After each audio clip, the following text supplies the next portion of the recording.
Everyone, welcome back to my YouTube channel. So मैंने आपको इससे पहले ब्लड पार्ट 1 एंड पार्ट 2 पढ़ा दिया है। पार्ट 1 में मैंने अबाउट ब्लड पर पढ़ाया था एंड पार्ट 2 में मैंने ब्लड क्लॉटिंग के बारे में पढ़ाया था। ठीक है, आई होप सो आपने उतना रिवीजन कर लिया होगा। अब मैं पढ़ाऊँगी ब्लड ग्रुप के बारे में। ब्लड ग्रुप को हम लोग ब्लड टाइप भी कहते हैं। ठीक है, सो ब्लड ग्रुप को सबसे पहले किसने खोजा था? कार्ल लैंडस्टीनर ने खोजा था। किसने?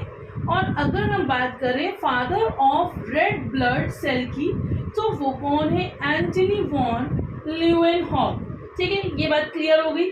ब्लड टाइप क्या होता है, यानी ब्लड ग्रुप क्या होता है? ये एक क्लासिफिकेशन होता है ब्लड का, और इसमें क्या होता है, ये बेस्ड होते हैं presence and absence of antibodies.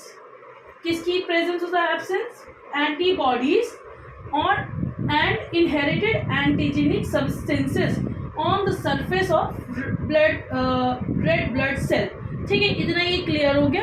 और अगर हम बात करें, जो ये एंटीजन होते हैं ये एक तरह के प्रोटीन होते हैं। कैसे? कार्बोहाइड्रेट भी हो सकते हैं, ये ग्लाइकोप्रोटीन के भी हो सकते हैं, ग्लाइकोलिपिड भी हो सकते हैं। ये डिपेंड करते हैं ब्लड ग्रुप के ऊपर, ब्लड सिस्टम के ऊपर। ठीक है, इतनी बात क्लियर हो गई। अब मैं आपको ब्लड के बारे में, ब्लड ग्रुप को कैसे जो है आप आइडेंटिफाई कर लोगे या कैसे पहचान लोगे, मैं आपको इजी वे में बताऊंगी। ठीक है, थ्योरी के फॉर्म में नहीं, लाइक मैं आपको समझा दूंगी। इससे क्या होता है, जैसे डॉक्टर होते हैं, आप डॉक्टर के जाते हो, वो फॉरन एडवांस कैसे आपको बता देते हैं कि आपका ब्लड ग्रुप ए है, बी है।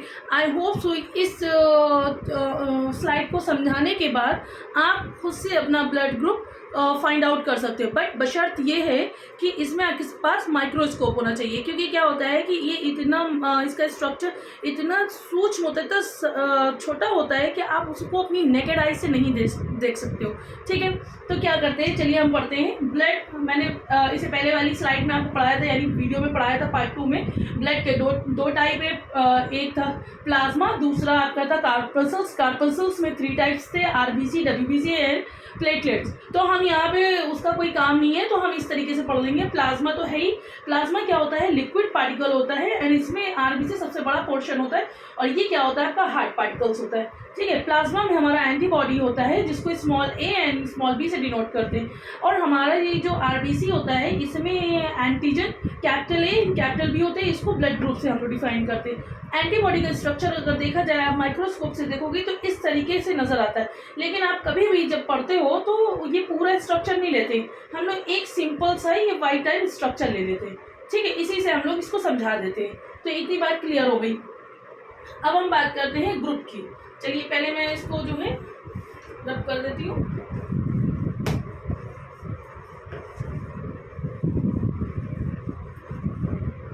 देखिए, ये हमारा है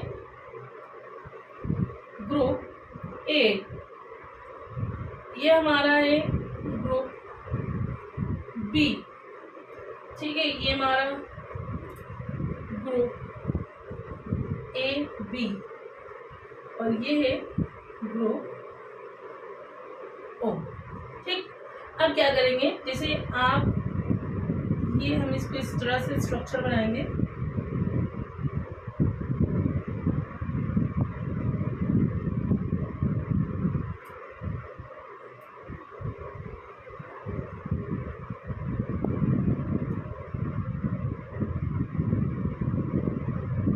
ये हमारा एक एंटीबॉडी है।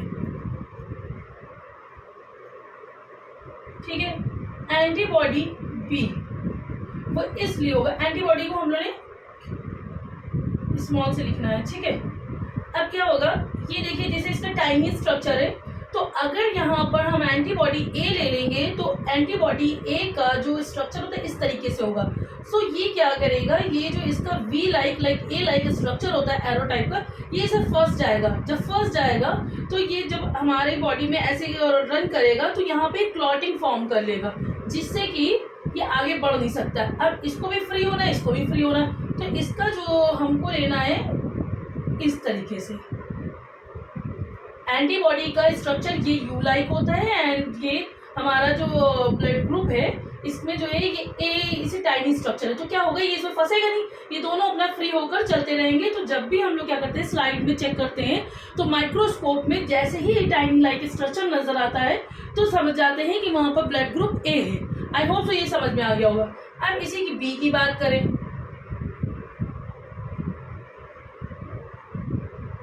बी में ऐसे सर्कल छोटा छोटा सा गोल गोल होता है, ये आप अच्छा समझ लेना, इससे जो है आपको बिल्कुल दिक्कत नहीं होगी। अब यहाँ पे अगर हम एंटीबॉडी की बात करेंगे तो हमारा यहाँ पर एंटीबॉडी ए होगा,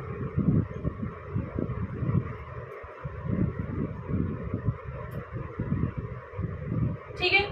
अब ये वी लाइक स्ट्रक्चर है, ये गोल है, तो ये भी नहीं फंसेगा, तो ये भी आराम से, जहां पर एंटीजन ए होगा वहां पे एंटीबॉडी बी होगा, जहां बी होगा वहां एंटीबॉडी ए होगा। ये इसका कॉन्सेप्ट यही है कि इसमें इसीलिए इस तरह से स्ट्रक्चर होता है, और ये गोल होगा तो ये फंसेगा नहीं आपस में, जब फंसेगा नहीं तो ये आराम से मूव कर सकता है, तरल अवस्था में रह सकता है। अब हम ग्रुप ए की बात, ग्रुप ए बी में बात करते हैं। तो ग्रुप ए बी को हम लोग बनाने के लिए हमने जैसे कि पढ़ा हुआ है कि ग्रुप ए को फाइंड करने के लिए ये एरो लाइक स्ट्रक्चर होगा, ठीक है,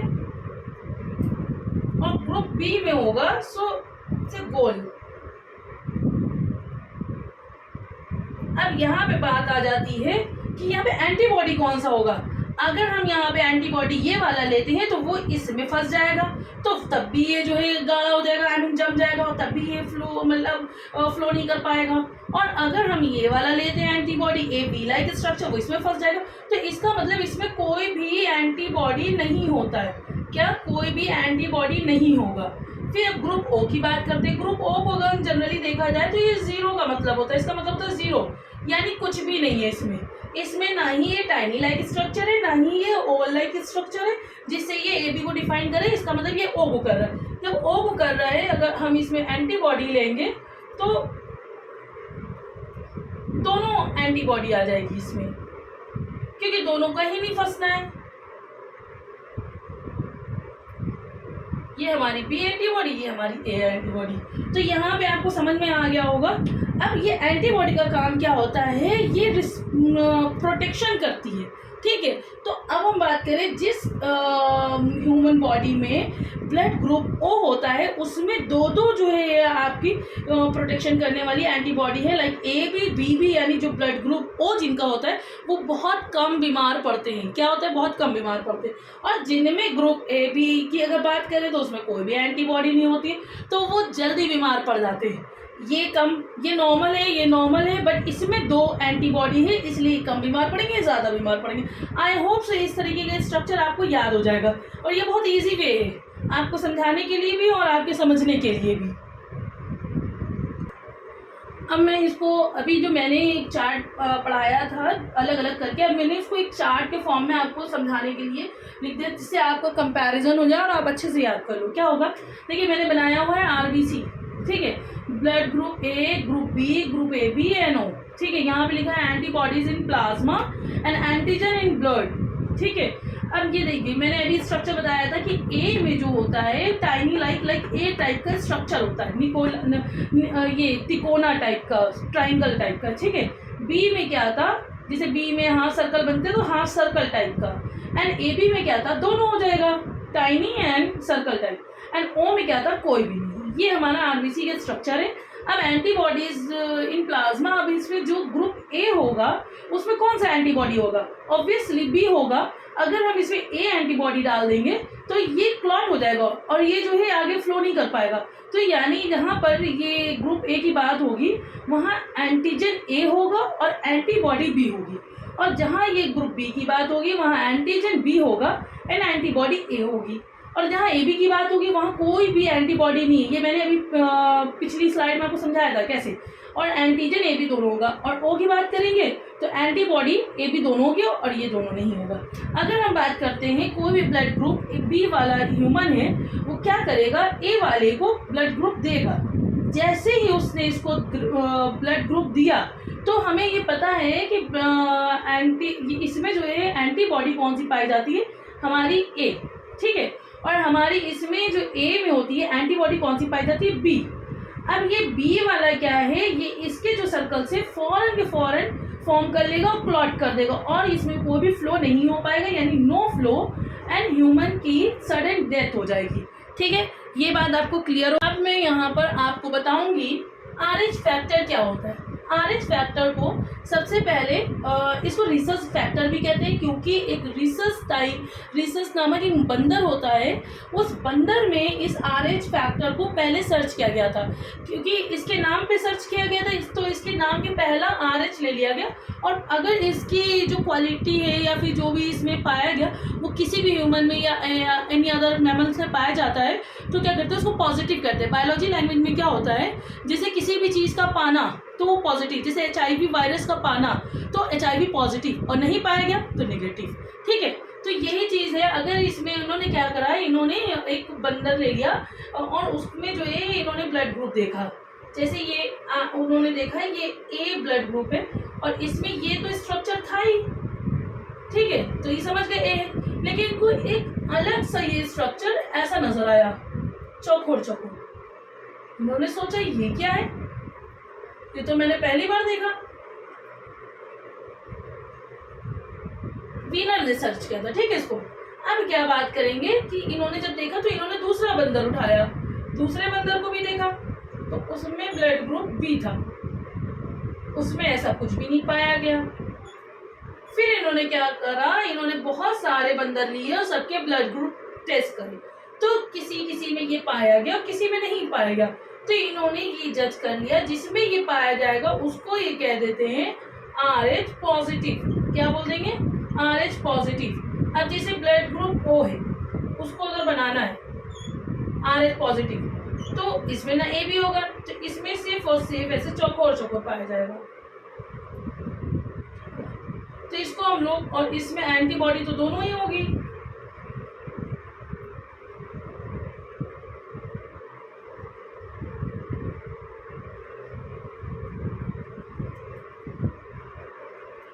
यानी ये हो गया O पॉजिटिव, यानी RH factor is a positive है। ठीक है, तो ये बात आपको क्लियर हो गई होगी। इसमें क्या होता है, एक ये भी इसमें पॉइंट है, जैसे जिसमें RH फैक्टर पॉजिटिव होता है किसी में नहीं होता है, एक ऐसे मेल एंड फीमेल की शादी करा देते हैं जिसमें ये एक नेगेटिव है और एक पॉजिटिव है, तो उसमें क्या होता है, उसमें पहला बच्चा तो सर्वाइव कर जाता है, दूसरा बच्चा क्या होता है, जैसे ही वो अपने जो है एमनियोटिक फ्लूइड से बाहर आता है वो ब्लड क्लॉट कर जाता है, पॉजिटिव एंड नेगेटिव जाकर।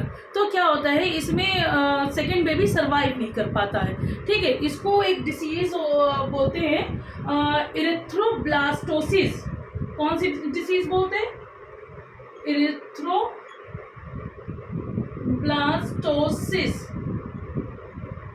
ठीक, और इसमें एक ही चीज़ हो सकती है, इसे डॉक्टर से कंसल्ट करते हैं तब क्या होता है, डॉक्टर प्री मैच्योर डिलीवरी या ऑपरेशन के थ्रू पहले ही डिलीवरी करा देते हैं तब तो ठीक है, लेकिन अगर एकदम टाइम तक होता है या फिर मिसकैरेज भी हो जाता है, इसे बहुत सारे सीन है, ये आगे किसी स्लाइड में मैं पढ़ाऊंगी, अभी फ़िलहाल के लिए इतना काफ़ी है।